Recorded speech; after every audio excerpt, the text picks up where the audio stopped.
Welcome to Money Market, a Bank of Tampa podcast. We highlight the businesses, expert business advice, local economy, and points of interest in the Tampa Bay market. Follow us on Spotify, Apple, YouTube, or wherever you find your favorite podcasts. And please share this episode with a friend or colleague.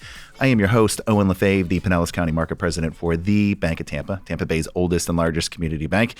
Our very special guest today, I'm excited to be joined by Kristen Hardigree, the Regional Chancellor at USF St. Peterburg. That's the University of South Florida. For those that don't know, Kristen was named the Regional Chancellor of USF in May of 2022, so relatively recently, but we're excited to have her here in the community.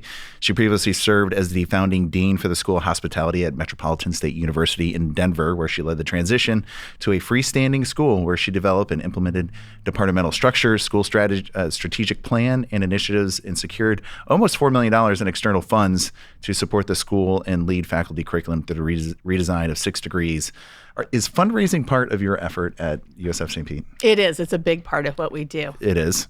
Do you have similar goals or bigger, more audacious goals? Oh, big, audacious goals. Big, hairy, audacious goals? Big, hairy, audacious goals. You know, particularly for public institutions, it's really important that we have the flexibility of what private funding allows. And I'll just give you an example. With state funds, typically you can't buy food.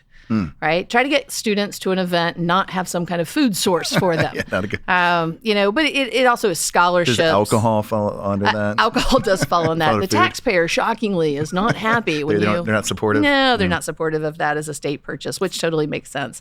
But, when you think about really what education's doing, right? We're providing a platform that provides for social mobility. It's the impact not just on the student, but their family, their community, the generational impact to provide those fundraising dollars to support that is immeasurable. I mean, it may be 100,000 or $1 million or whatever it is today, but the impact that has is truly a lifetime. You started out as a trial attorney, though. I did. Let's talk about that. Did you always want to be an attorney, and then how did you end up in academia? I grew up very poor in a rural area. I had and you have an aversion to mint as a result of that, I right? do. God, I hate mint. When mojitos came up on the market, I was like, oh, nope, keep those. We were tenants on a farm in rural Georgia. We got decreased rent to assist with farm chores.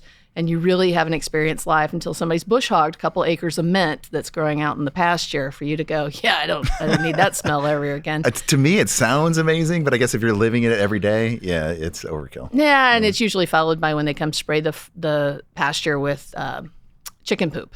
So yeah, nothing like hanging mint and chicken poop in the air. It just sort of ruins that whole thing. It could be on some perfume. You should probably delete this portion of this. But anyway. We're keeping this. So I grew up poor. My dad was sort of a perpetual college student, first generation veteran.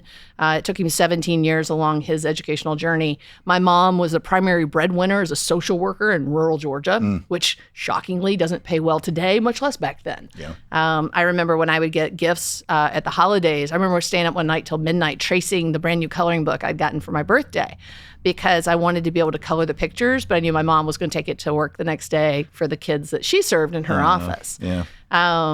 So I don't know that I had big, hairy, audacious goals then. I lived in a gig economy. My first job was selling Cokes at Sanford Stadium at 11 years old. And I realize I'm in Florida, and that may be a little heresy, but I got juiced into a job because my dad knew the guy with the barbecue concession. Okay. And later when I was 13, moved into concessions. I was pretty high and mighty. Moving on up. Yep. But when I started college, I was a student athlete. I was going to school in Iowa. I also had 2 and sometimes 3 jobs simultaneously. And I literally have had at least 2 jobs my entire life until 2020 when the pandemic hit. And that was when I actually went inactive with my license as a trial attorney for Nevada. It just wasn't practical to go back and forth. But I kind of fell into trial work, and I did it in Las Vegas. I mean, if you want to talk about a playground, even from a professional sense, I got to defend hotels and restaurants and nightclubs in Vegas. Got acquainted with the mob? Yeah, well, there's still 25 families that make most of the decisions for the Valley. Okay. Yeah. You don't have to get yourself in trouble. We can move on from there. Well, but I was young. Usually you don't get involved in that kind of trial work until you're a little bit older. And I was nervous. I wanted to see what mattered to people. And so I actually started teaching as a way to practice opening and closing arguments. I would take documents into the classroom. I would take videotape, things like that, just to see what kind of questions it elicited from the students, what kind of things I'd want to think about, partly to practice. And I fell in love with students. And it really wasn't until this job. Sometimes you got to get to a point in your life where you look backwards that it suddenly makes all those connections. And I realized that my love of students was so much of what I experienced. I was a full-time student. I was a part-time student. I was a student athlete living in a dorm. And your dad was a student for 17 years. My dad was all kinds of students. and the statute of limitations has run out on most of the things he did as a student. So, but I also was homeless. I was couch surfing. I was food insecure. And so when I got into academia, I realized I had an opportunity to provide a safe space for people who want just to learn more. And that was so meaningful, and it really tapped into what got me excited. And then I had all this fun fodder from my trial attorney work that made me more entertaining as a professor. And so they actually listened to me. It was a nice blend. Well, no one is going to accuse you of not being entertaining and high energy. So thank you. So USF St. Pete's campus is one of the first regional institutions in the state. Can you give some background on the campus's history? The campus was originally founded in 1965, and it was the original barracks for the Army during World War II. Oh, kidding. And Okay. so many of the people who went to USF St. Pete, they're like, oh, yeah, I was in the barracks for my classes. Which includes Isaac McKinney III, for example, is one of our campus board members. His mom was there as a student back when it was in the barracks. Wow. So it's kind of cool. And that barracks is now the College of Marine Science. Okay. And so we're seeking that. funding for the Environmental Oceanographic Research and Teaching Institute. That's really so we can stop having a 100-year-old building as our primary classroom space for marine science. So the campus has evolved. Our residence halls, the oldest residence hall was built in 2010, right? And in the collegiate world, where oftentimes things are, we were founded in 1782. It's really cool to have a dorm that had running water as part of its original creation. Yes. Air conditioning. Air conditioning. Whoo. And they're $1 million views. Oh my God, they're so beautiful. When I first moved here and I couldn't find a place, I was like, maybe they'll let me live in the dorm. Our most recent dorm was built in 2021. And I mean, they overlook the much like the view you have here, they overlook the water and the downtown. And the thing I love about the St. Pete campus is you have no clue where the campus starts and ends and the community starts and ends. It's so blended. It is really integrated. Yes. It is. It's walkable. The community just wraps their arms around our students and our faculty and staff. Everything is so integrated. It really is a very special place. I'm a USF grad, but went to the Tampa campus.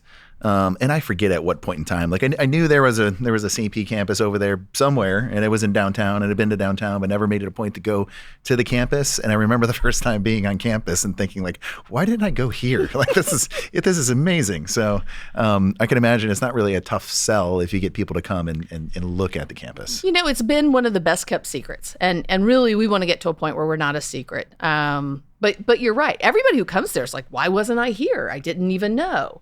And so part of what we're really trying to do is increase our profile, just, as one of the campuses, one of the places, much like Sarasota Manatee has its own vibe, its own feel, and the Tampa campus does as well. But I mean, and I kid you not, like we've had 3 manatee rescues outside my window. I see in the pictures on LinkedIn. Yes, it's crazy. It's and in a 10-day period of time, we had a manatee give birth to a calf. We had a 3.5-foot spotted eagle ray. We had black tip shark pups and bonnethead shark pups and dolphins. We have dolphins almost every day. It's a horrible job. Anyway, but we have marine biology. When you think about what we're doing, and for our students to have this literal ecosystem, it's like having an extension of a classroom that helps them be successful. It's just so cool. And students are out there testing water, and you'll see them throwing things out and dredging the bottom. And we have incredible faculty. One looks at cephalopods, octopi. and squid and things like that. I think she's one of the founders of the googly-eyed squid. So being an educator, I'm going to give you some homework. Okay. You need to go look that up because Okay. it looks like if you took Grimace from McDonald's and made him into a squid, that's what it looks like. Okay. It's awesome. I'm a fan. Love it. You have no idea how lucky you are. So we're in the Bank of Tampa World headquarters on Bayshore Boulevard, overlooking Tampa Bay. I was in this office for 6 years. This is my view, a few stories higher. Sitting in meetings, and oftentimes, we put clients so they can see the waterfront view. So I was never facing. I couldn't tell you. I in the 6 years that I was here, never saw a dolphin. Clients would say, "Oh my goodness, there's a dolphin." I'd turn around, I'd see where the water was. So it wasn't until I had left and my office is in St. Pete that I came back one day and I'm like, "Oh, that's we do have dolphins." We do have dolphins. Well, I specifically, especially because we do so many Teams meetings and whatnot, I set it up so that's looking out the window. And you're a smart one, Christian. Well, but I'll be talking to you and suddenly you'll see my head pop off screen as I have to go see what's going on. So not a squirrel, it's a manatee. Well, actually, there's also a Facebook page for the squirrels of USF St. Pete because we have a rampant and excited. Some people put a squirrel picnic table on a tree, and so they put food out for them and whatnot. But the dolphins actually recently, they came and played for about 45 minutes, and they were splashing the students up on the walkway. Oh, wow. Yeah, that's fun. So we just, it's not even just the sighting, it's they're playful and engaged and whatnot. So plus we have the sailing team. Yes, yep. They're like a top 20 sailing team in the country. It's amazing. And so to watch them sail out and whatnot, it's just And can we talk about the beer brewing? Brewing arts, yes. I had no idea that was a thing either until recently. Yes, absolutely. And, we have our Oktoberfest, because we will, of course, make a bull pun out of anything. So in October, one of our main fundraisers is Beers and Brews by the Bay. And we feature the homework from the students in the Brewing Arts program, along with local breweries in St. Pete. And the Bank of Tampa is one of our amazing, fabulous fundamental donors for it this year. So thank you very much for that. You're very welcome. I was excited to be a part of it. I was disappointed that my lederhosen no longer fit. So that's a little embarrassing, but I'm admitting that in front of everybody. So. It's a goal for this year. It is. Yes, it is. How is the St. Pete campus affiliated with the main campus? Because I know there was a change there. Can you talk a little bit about that? Yeah, and this was before I came here. I think the legislature in its wisdom thought that by pulling all the campuses together and consolidating them, that would provide a rising tide lifts all boats. And what's ironic is they had been consolidated, I guess, 20 or 30 years ago and then broken apart. Now they're reconsolidated, and who knows what comes in the future. What is old is new again. That's right. But I think this is an incredible opportunity. With AAU, the American Association of Universities, only the top 3% of colleges or universities in North America are members of AAU. Only 71. It's incredible. It is. So if you think about, there are 4,000-ish colleges and universities. There are only 143 what are called Research One, research intensive, high research activity, R1 institutions. And we were one of those. As a one USF.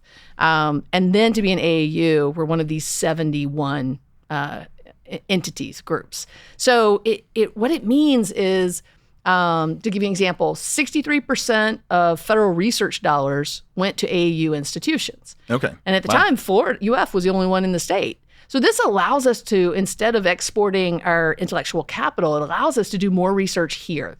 Research is meaningful to the members of the state of Florida, to our region, to our country, to the world. And it gives us access that we otherwise might not have. And so that, being able to move along with USF Tampa and the Sarasota Manatee campus just makes us stronger together.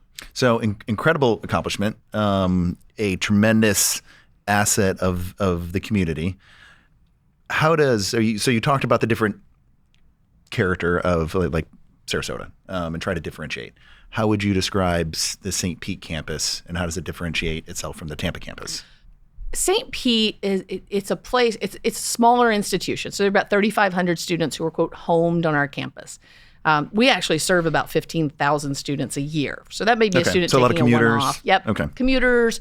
My labs are so amazing that a lot of the Tampa-based students come over and do their biology or chemistry in our labs at St. Pete. It's a different vibe. When you walk across campus, you know people's names. I'm having lunch with a student tomorrow.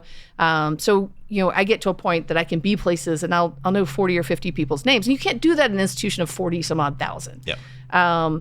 We have the You Matter program, which is for students with intellectual disabilities, and they have a mentor. And, these students, their whole goal is to eventually be able to live on their own and be self-sufficient. And so, they're on campus along with other students. And so you see this really cool dynamic where everybody's pulling together. We have Puppy Love, not only as a club, but as a learning community in the dorms. And we help the Southeastern Guide Dogs raise puppies that can be service dogs. And so there's training of the service dogs going on. It's just this cool, funky, neat vibe. And they're still incredible academics and they're doing incredible work, but it's also a place where you're part of a family, right? You get that family feel. Somebody is it because it's smaller, more intimate? I think so. Somebody was telling me what I should be most proud of from last year, and I told him, I said, I love what you're talking about. But what I'm probably the most proud of is it takes me 20 minutes to get from my parking spot to my office. And not because it's a big distance, but because people stop and talk to you. And it's not just students or faculty or staff, although that happens. It's also community members. I mean, at any given time, there are 100 community people out walking their dogs. I mean, when you walk across campus and you know people's dogs, I keep a baggie of dog treats in my car. That's just this cool, funky vibe. And then you get things like we just had the Grand Prix. I mean, that's literally adjacent to the campus. Yes. It's so amazing. We had the tall mass ships last year. I mean, you have all these community events going on that really the students get to be a part of. They have internships, they get paid opportunities, they volunteer. We even had a table at the Grand Prix just to highlight our program. Oh, no kidding. And then students they went and worked the table for a couple hours and then they got the Grand Prix for the rest of the day. That's a good deal. That's a good deal. So I give you credit, though, because you are very visible, you're involved in the community, you're accessible, you're having lunch with students. I mean, chancellors don't do that. Chancellors should do that. They should do that. And I love it. So what's your thought there? What is your, what's your approach? So my whole background's hospitality, right? I started off selling Cokes. I've worked in hotels and restaurants and a number of different, everything from your dive place to your upscale place. I think hospitality is really the framework by which our campus in particular can be a point of differentiation, right? Maya Angelou's, people forget what you said, they don't forget how you made them feel. And at our campus, we want people to feel seen, to be valued, and part of our herd, right? To be heard not only in the sense of what they're saying, but part of the bull herd that USF is. And so I was telling, I have a welcome back every semester, and I was telling my team, I said, I really, I want, and I'm not Pollyanna, so I'll bring this back around, I swear to God. But I want people to wake up in the morning being inspired. And when you're at work, I want you to feel safe. It's a great goal. And at both the are. end of the day, when you go home, I want you to be fulfilled, right? And again, I'm not Pollyanna. I'm not saying that that's every day. If we can win more of those than we don't, we're doing pretty well. But it gives you something to strive for. So absolutely. And the reality is, if you can do that, I believe that you help develop people so that they can take the next step in their life, but you create a culture where nobody ever wants to leave it. Because what you create is so special. And it's hard to capture lightning in a bottle twice, but when you start hitting stride there, it has such an impact on people. And when people are empowered to do things in their own sense, there's no stopping them. Have you read Unreasonable Hospitality? I have not. No, you need to. So our producer, Wes Lowry, is a favorite is his, and everything you're describing is captured in that book. So. All right. You two are giving homework assignments. I see how it is. Yes, I am. Well, are you familiar with Hubert Joly from Best Buy? Yes. A little bit. So I don't know really, but not enough to, yes. To wax poetic. Fair enough. So he's written a book, which I haven't read either. But I did read a couple of articles about some talks that he's done and whatnot. One of the things I loved was he talked about this anecdote where a young mother came into Best Buy with their 5-year-old son, had a very sick dinosaur, a little plastic toy, and that they knew that the dinosaur was very sick because its head was no longer attached to the rest of its body. It's very sad. Yes. Very sad. And the clerks took the dinosaur behind the counter and performed dinosaur surgery. And they talked the child through what they were doing and all this kind of stuff. And at the conclusion, returned the well dinosaur back to the child. Give him the night, let him take it easy, but he should be better tomorrow.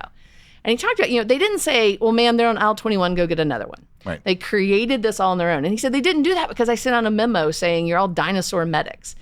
It's that we take our teams and we empower them to figure out what is more in the context of their own job. And we give them the opportunity, the autonomy to do more, do it on your own. And I love that. I think that really is what personifies the St. Pete campus.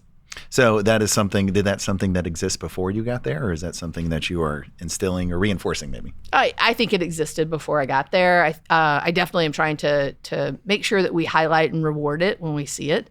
And I can't tell you how many times people said, I got lost on campus and this person not only walked me from the car to your building, but in the elevator up to the right room to your suite until they handed me off. And they gave their dog treats. And dog treats. It's so funny you say that because I literally have a tub at home that I'm like, I got to take those to the office. But I love that people go that extra mile, that they really take that time for each other. And it's just, again, it's part of what makes the campus special. It's beautiful to know that still exists somewhere today and that we have that here. Absolutely. And I think that's I was listening to Chris Steinacker's podcast that he did with you. And he said something to the effect, and I was half listening, so forgive me, but he said something about that St. Pete's the place where people wrap their arms around you. And it really is true. This is my fourth major community in a leadership role in higher ed. And every community I've been in, Atlanta, Las Vegas, Denver, have been truly great communities that people really love the institutions. St. Pete just takes it to another level. It's very personal to all of the people there for the success of everyone in the community. I would agree with that wholeheartedly. So economic impact. What is the economic impact of USF? The platform that USF provides for students is one that truly resonates in a lot of different ways. So let me explain that. St. Pete is a major hub for entrepreneurs. Right? And so the students in our entrepreneur program, whether it's kind of these Shark Tank opportunities, these pitch nights and whatnot, the community gets together. Our students are part of that. They're working for the companies that are part of that. When you think about leveraging the intellectual capital that you're generating and creating opportunities for them to launch into careers in our Tampa Bay region, it's so vitally important. And man, the community just steps up to make sure internships, we have the Innovative Scholars Program. Students as a freshman get a chance to say, hey, I think I want to be in banking. And so they get partnered with a mentor and they get to spend time shadowing and learning and asking questions and things like that. And at the end of the semester, they figure out, wow, banking's it. I'm going to double down and this is going to be my major. Or, oh, good Lord, no, that's not me, or what I thought it was, and I need to pivot. But you don't waste those credit hours nomading around the desert of knowledge, right? Yep. And so we couldn't do that if we didn't have the 80 mentors from businesses in the community that spend time with these students to make sure that that's the path they want to be on. And if you think back to your 18-year-old self, I bet you had long hair, didn't you? Not at 18, no. Okay, all right. Interesting enough, it was earlier in my life and then later in my life. Okay, fair enough. Well, but I was a moron, if that's what you're well, at 18, how do you know what you want to do? You had no idea. No, I changed my major 3 times. So, yes, exactly. We were well-rounded education, not because of the curriculum, because I couldn't make up my mind. Well, and that I think we call that liberal arts.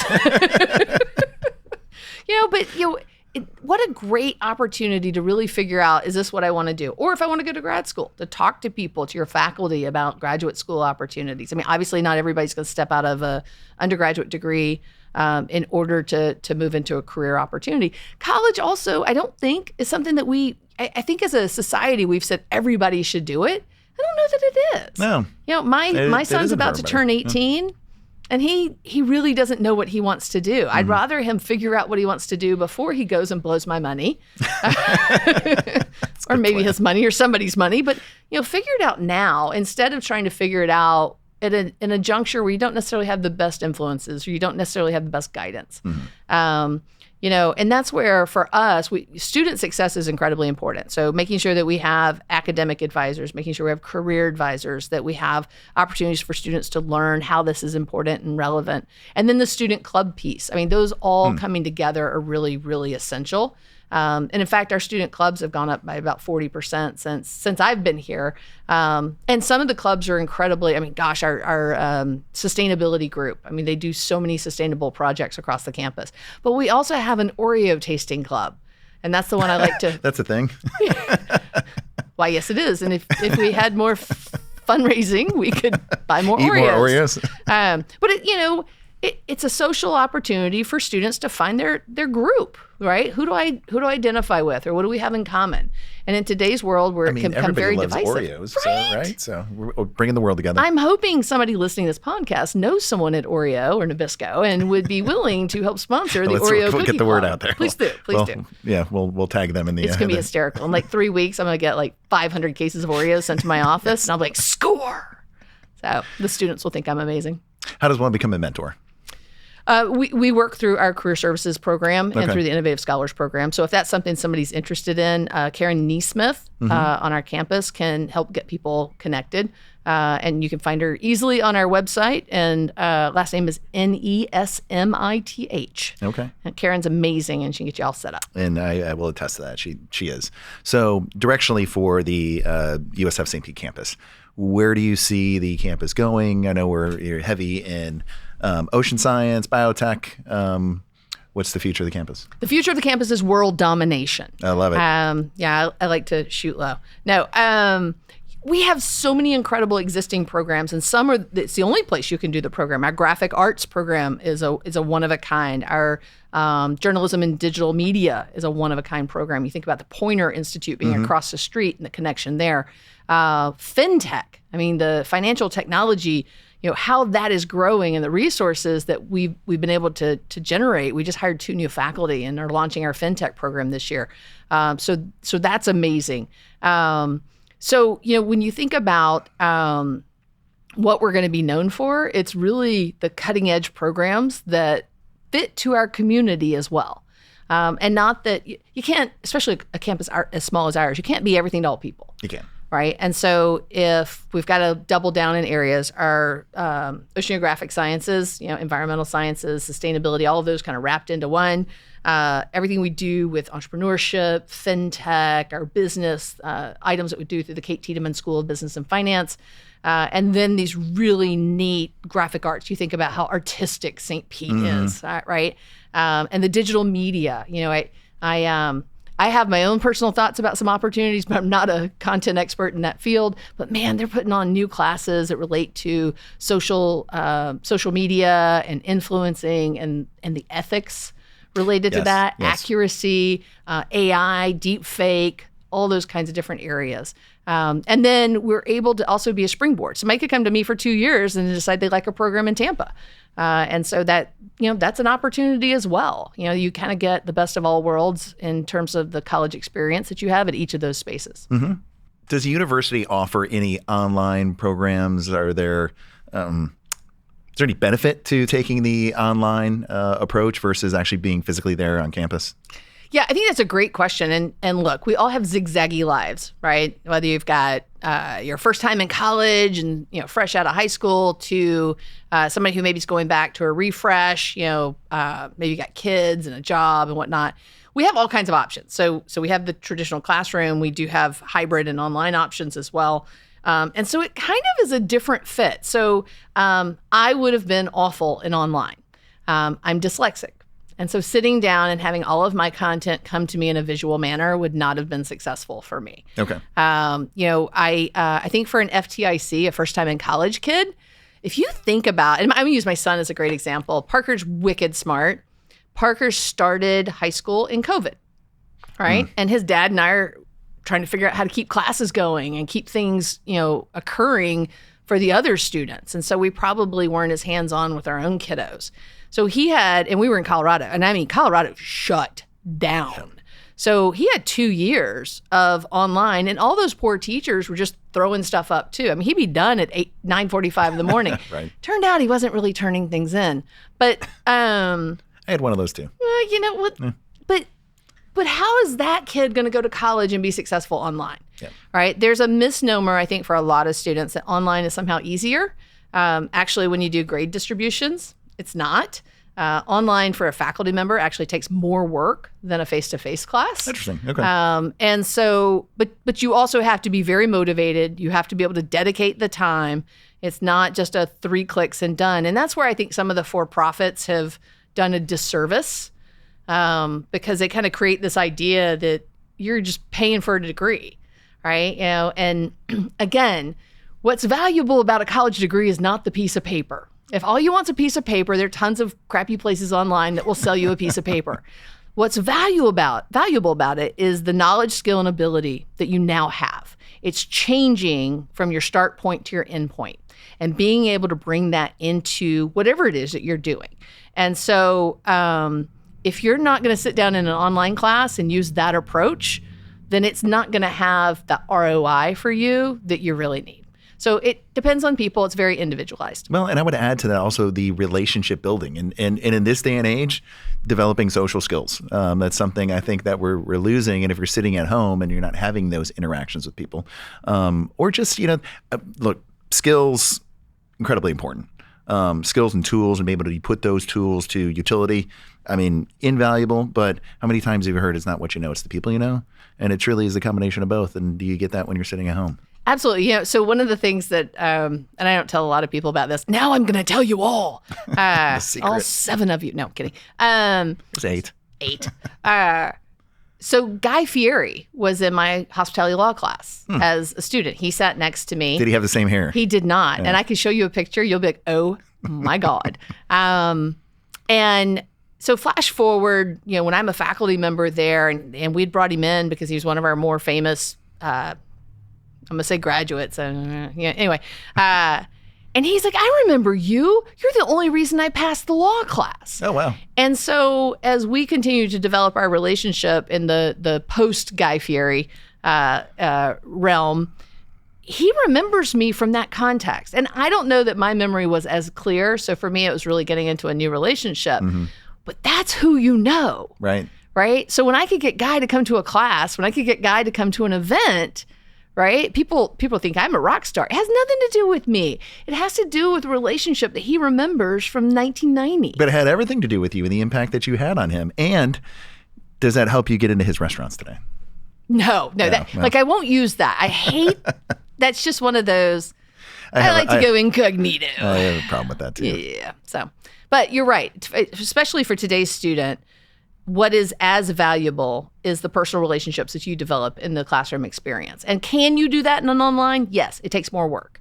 So if you're able to do that, or if the only way you can get it is to have that online presence, that's certainly an option. Mm-hmm. But it should never be substituted for, this will be easier or a fast way to get this taken care of. It really should be about what is the outcome you're seeking, and who you know is probably part of that. So lastly, I want to talk about the Future of Work Task Force that you are chairing. So it's got some ambitious, big, hairy, audacious goals. So compiling internships, work study, shadowing, mentoring opportunities, a lot of what we talked about already, partnering for students, increased FAF, SA, I always get tongue-tied on that, completion rates, as well as creating a cohesive messaging regarding education between public, private, government sectors. Elaborate on that a little bit. I mean, tell me, because you're very passionate about it. I love that passion. Well, it's all right. So I'm gonna change the question for a second. Again, I promise I'll bring it back around. Okay. So when students are selecting a college or university to attend, I think of them as a consumer, right? They're evaluating the ROI. Where is this located? How's the fit? Once they've come to our institution, I consider them the product, and our job is to put out the most competitive product that we can. Right. And the consumer in that moment is the employer. Right. So when you think about the future of work, how can I develop a good product if I don't know what that end consumer, that end user wants? Mm-hmm. And us as a community, how do we build, whether it's the historic gas plant district and whatever that development becomes, you think about all the other developments that are going on in the community, everything ranging from housing to more retail to Science City to Arc Invest. Innovation, Arc Innovate. Yep. Yeah, I'm awful with names. But when you think about all these things that are going on, how do we know what is needed? And then how do we support, whether it's upskilling or specific job tasks or specific skills or abilities, how do we support that? And whether that's through more training, whether that's through our actual academic programs, if we don't really understand what's the future of work, right? You think about how much AI is truly a disruptor for our industry. So, and fascinatingly, we had an interview the other day, and so we have a committee that's interviewing a candidate, and it became apparent during the interview that he was putting their questions in and reading off the AI responses. Oh, is that right? In the interview. And it was fascinating because like half the people in the room thought that was brilliant. And the other half was like, he's cheating, right? And so the disruption that those things cause, and how is that going to impact our ability moving forward? Think about how much hospitality's changed since COVID, right? I mean, essentially, you do a good bit of the work. You're all but cooking it, right? Because we're ordering it, we're at the kiosk, we're deciding what's extra. No longer can you complain. You put onions on it. Well, sir, you clicked. Put in the order. I was just at a store the other day. You have to scan your receipt to get the soda machine to work. Interesting. I wondered how much people were stealing soda. I don't know, but you got to, every time you go back to refill, you have to scan your receipt. I am an incredible bagger. If they timed me at Walmart, they would be like, "Oh, we should give that woman a job because I am quick through the process." I have a system too, and I put it on the belt the way I want it to go in the bag. Yes, exactly. Yes. But those are work disruptors, right? It's changing the future of work. And so really getting together with this group of incredibly talented individuals and doing a deep dive in terms of what are the assets in our community? Where are the challenges that we have? What are the real needs? And then how do we scale up the existing resources and how do we develop other resources? So it's a very complicated problem, and it goes into so many aspects of the other task force, whether it's housing, right? You can't say I need 3,000 welders. We have nowhere to put them, right? Whether it's sustainability, right? How in a community that's landlocked, how do we continue to be sustainable to the oceanographic environment we're in? When we think about the educational ecosystem, how do we really leverage with our partners when at the same time, to some extent, there's a little bit of competition. I love Simon Sinek, and he has a book, The Infinite Game. Yep. And I love the notion that, look, the rules change. Nobody tells you the rules. We got to figure out how to stay in the game as long as possible. And that's really what this group is about, is how do we continue to be meaningful in this game of work, of life, ironically, the game of life. How do we continue to do that so that our community thrives? Anything else you want people to be aware of? Well, first of all, if you have children and you've not looked at USF St. Pete, you need to come for a tour. If you yourself are thinking, wow, I might want to go get a master's degree, you should come look at USF St. Pete. Absolutely. It's so funny because I tried to sell my own children and they're like, God, I'm not going where my mother is. That's not going to happen. But it truly, it's truly a special place. And the whole Tampa Bay region, I mean, it's such an incredible, growing, thriving area. We have so much support from our legislature. I was in a state where we had gone from about 62% of our university funding, which came from the state, to about 38%. Okay. Which meant you had to keep raising tuition. Right. So we had to put that on the back of our students. And literally, when I left, their in-state tuition is about the same as our out-of-state tuition here in Florida. Our tuition hasn't gone up in 11 years. The state is our angel investor, right? And so that means occasionally they want to pop the hood and see what they're buying, right? But hey, in the context of providing for students and doing it at a price point that they can still have a successful life, that's a good thing. It's a great thing. And so we really got to embrace what that means for our students. In the meantime, you bankers need to figure out all these finance things and whatnot. There's some... We're working on it. Yeah. It's and the insurance people, come on, insurance people, fix those things too. We just had a conversation with an insurance person, so hopefully help us. Fix that. It's done. On the way. So people want to find out more about the university or contact you. Where do you want to direct them to? Of course, the moment you say that, I forgot my email. I think it's stpchancellor@usf.edu. But you can also just send it to my first initial last name at usf.edu. So C Hardigree, usf.edu. Christian, thank you so much for coming on Money Market. Thanks for having me. If you have a question or a future show idea or would like to be a sponsor, you can send us a message at moneymarket@bankoftampa.com or find us on LinkedIn, X, Facebook, and on Instagram at Bank of Tampa and online at bankoftampa.com. Thanks for tuning in. Thanks for subscribing, and we'll see you around in the Money Market.